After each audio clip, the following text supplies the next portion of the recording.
واورئ ښه دا زنانه مسلمانه شوه د امریکې نه راله او زموږ د دیر یو نوجوان سره مینه محبت کې نکاح وکړه. صحیح ده، دا خو صحیح شوه. پاتې شو دا نورې خبرې اترې د الله بندګانو. خو د کور د دې هر څومره خلک دی سي علاوه د خاوند نه ګوره ډېر انټرویوانې مو وکتې، څوک ورسره اوږې جنګوي او څوک یو ځای کې، څوک بل ځای کې، څوک پې لاس ور اچوي. هلکه ستا اوس څه کار دی ځه. خو دا انګرېز نه څه زموږ د پښتو یو کلچر دی او بیا زموږ د دیر چې کوم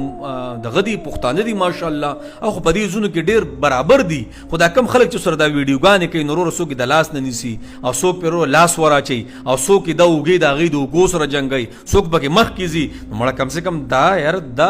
دا لا کم حساب کتاب دی یاره. هغه راله د امریکې نه راله او مسلمانه شوه، خپل هغه ټول سیسټم یې پرېښودلو. کم سے کم ما ورته خو مسلمانان یو که هغه نه وي مسلمان شوی ده، ما ورته د اختیار حاصل دی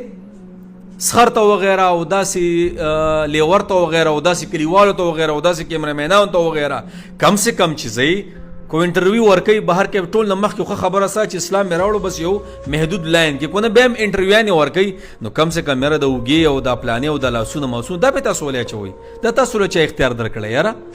والله بس دا بعضې دغه مې ولیدل بیخي که نه د حد نه تجاوز یې کړی دی یاره. دا خو ښځه سهوره خو نه ده چې د جنت نه راغلی ده.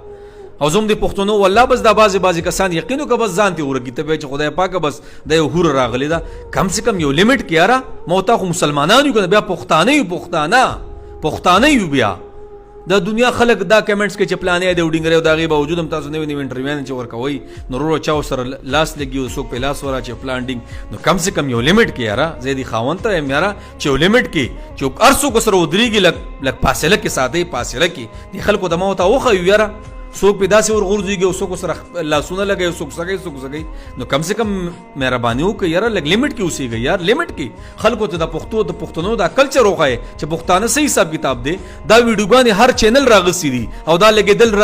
را لګېدل ورصحیح وروره پنجابي راته والله یقین وکړه رنګ وکړو بس چې مولانا صاحب دا پلانې ډینګرې دا وګوره دا درغلې دا ستاسو پښتنو ته څوک ورسره څه کوي او څوک ورسره څه کوي نو کم سے کم یو لاین کې یاره یو لیمټ کې یار کم سے کم کو تصویر سره کې کو هر څوک دي د خاوند نه علاوه نه دی